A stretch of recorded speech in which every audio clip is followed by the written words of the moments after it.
Hi hello నేను మీ Jukuri Mahesh high court advocate.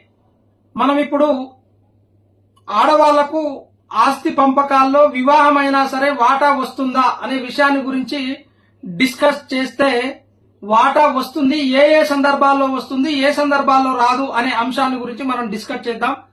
అయితే partition suit ద్వారా ఈ యొక్క ఆస్తిలో వాటాని పొందవచ్చును.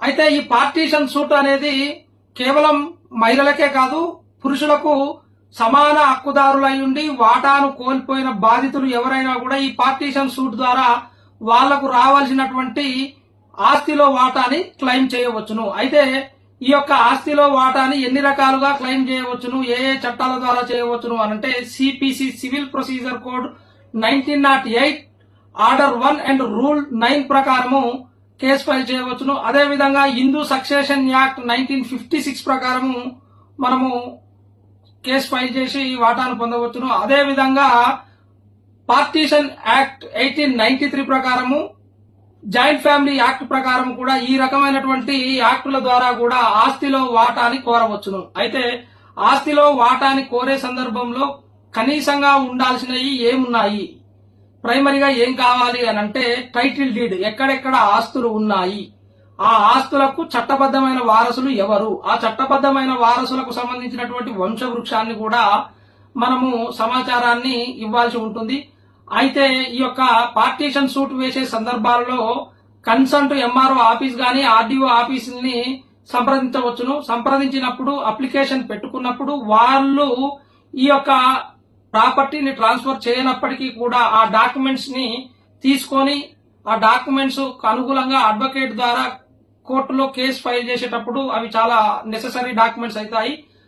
అయితే ఈ యొక్క పార్టీషన్ సూట్ లో కేసు ఫైల్ చేసే సందర్భంలో తప్పనిసరిగా ఆపోజిట్ పార్టీ వారికి నోటీసులు ఇవ్వాల్సి ఉంటుంది. ఎందుకు అనంటే ఈ నోటీసులు ఇచ్చిన సందర్భంలో కేసు కాంప్రమైజ్ అయ్యే అవకాశాలు ఉంటాయి కాబట్టి కోర్టు వారి టైము, ఇరు వర్గాల పార్టీల టైం కూడా కలిసి వస్తుంది, డబ్బు కూడా వృధా కాకుండా ఉంటుంది. కాబట్టి తప్పనిసరిగా నోటీస్ ఇవ్వాలనే దాన్ని కంపల్సరీ కండిషన్ పెట్టడం జరిగింది. అయితే ఈ యొక్క ఆస్తి ట్రాన్స్ఫర్ పార్టీషన్ పొందే సందర్భంలో ఉదాహరణకి కుటుంబ పెద్ద ఎవరైనా చనిపోయినప్పుడు ఆ కుటుంబ పెద్ద యొక్క ఆస్తి సెల్ఫ్ అక్వైర్డ్ ప్రాపర్టీ అయిన సందర్భంలో తాను నచ్చిన వారికి సేల్ డీడ్ చేసినప్పుడు అట్టి ఆస్తి మీద అధికారం అనేది వారసులకు ఉండదు. ఎందుకు అంటే ఆయన సొంత స్వార్జిత ఆస్తి కాబట్టి, ఆయనే అమ్మినాడు కాబట్టి అలాంటి దానిలో ఎక్కడ కూడా తిరిగి పొందే అవకాశం ఉండదు. కానీ వారసత్వంగా వచ్చినప్పుడు వారసత్వంగా వచ్చిన ఆస్తిలో వాటా కావాలి, సమాన వాటా కావాలని అడగవచ్చును. ఉదాహరణకి ఒక తండ్రికి 5 పిల్లలు ఉన్నప్పుడు 3 కొడుకులు 2 కూతురు ఉన్న సందర్భంలో తను ఎలాంటి వీలునామా రాయకుండా చనిపోయిన సందర్భంలో ఆ 3 కొడుకులు మాత్రమే తండ్రి ఆస్తిని పంచుకొని ఈ మిగిలిన 2 కూతుర్లు వివాహమై ఎక్కడో ఉంటున్నారన్న సందర్భంలో వీళ్ళు 3 క్లెయిమ్ చేసుకుంటే ఆ మిగిలిన 2 కూతుర్లకు కూడా ఆస్తిలో వాటా వస్తుంది. ఉదాహరణకి 10 ఎకరాల ల్యాండ్ ఉండి ఈ 3 కుమారులే ఆ ల్యాండ్ ను అనుభవిస్తున్నప్పుడు మిగిలిన 2 కూతుర్లు మాకు ఆ ఆస్తిలో వాటా ఉంటుంది, మేము కూడా వాటాదారులమే, సమాన వాటా ఈక్వల్ షేర్ మాకు కావాలని వారు కోర్టులో కేసు ఫైల్ చేయవచ్చును. కానీ కొన్ని సందర్భాల్లో వివాహం జరిగే సమయంలోనే వారు గనక ఆ ఆస్తికి మాకు ఎలాంటి సంబంధం లేదు అని సంతకం పెడితే వాళ్ళు కోర్టులో పార్టీషన్ సూట్ వేసినా వారికి సమాన వాటా రాదు. సంతకం పెట్టని సందర్భంలో 10 ఎకరాల ల్యాండ్ ఉన్నది అని అనుకుంటే 3 కొడుకులే ఆ 10 ఎకరాల ల్యాండ్ను అనుభవిస్తున్నారు కదా.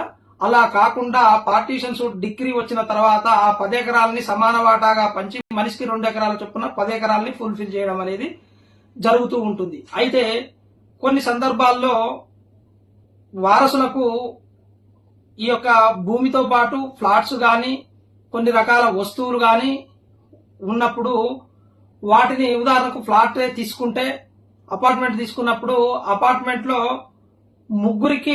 5గురికి రావాల్సిన షేరు, మనం ఇంతకుముందు రాగానే అదే ఉదాహరణ తీసుకుందాం. 5 వారసులు ఉన్నప్పుడు 3 కుమారులే దాన్ని అనుభవిస్తున్నప్పుడు 3 ఫ్లోర్లే ఉన్న సందర్భంలో మిగిలిన 2 ఫ్లోర్లు లేవు కాబట్టి ఆ యొక్క ప్రాపర్టీని విభజించడం ఇబ్బంది అయిన సందర్భంలో కోర్టు వారే స్వయంగా ఒక అడ్వకేట్ కమిషన్ ని వేస్తుంది.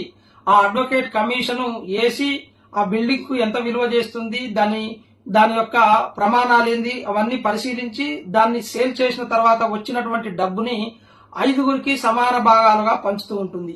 అయితే ఇంకొక విషయం ఏంటి అనంటే పెళ్ళైంది వెళ్ళిపోయాము, లేదు భూమిని లేదా ఆస్తిని హక్కుదారులుగా అనుభవిస్తున్నారు, ఎప్పుడో 12 సంవత్సరాలు దాటిన తర్వాత వచ్చి ఆ ఆస్తిలో మాకు వాటా వస్తుంది అని చెప్పి కేసు వేసే సందర్భంలో కొన్ని లిమిటేషన్స్ కూడా ఉన్నాయి. ఎందుకు అనంటే లిమిటేషన్ యాక్ట్ ప్రకారము, లిమిటేషన్ యాక్ట్ 1963 ఆర్టికల్ 65 ప్రకారం మనకేం చెప్తుంది అనంటే ఏదైనా ఉమ్మడి ఆస్తిని కావాలి అని భాగస్వాములకు వాటా ఉంటుంది అని చెప్పి క్లెయిమ్ చేసుకునే సందర్భంలో ఒక కట్ ఆఫ్ పీరియడ్ అనేది ఉంది. ఏంటి అనంటే అది 12 సంవత్సరాల లోపులోనే కేసు ఫైల్ చేయాల్సి ఉంటుంది. అయితే కొన్ని సందర్భాల్లో 12 సంవత్సరాల తర్వాతను కూడా కేసు ఫైల్ చేస్తారు. ఏ విధంగా అనంటే సరైన రీజన్ ని చూపిస్తూ కోర్టు వారికి కండోనేషన్ ఆఫ్ డిలే పిటిషన్ వేసి వారికి రావాల్సిన యొక్క ఆస్తిలో వాటాని కోరే సందర్భాలు కూడా చాలా ఉన్నాయి. అట్లా వేసి కూడా కేసులు గెలిచి వాళ్ళకు రావాల్సినటువంటి చట్టబద్ధమైన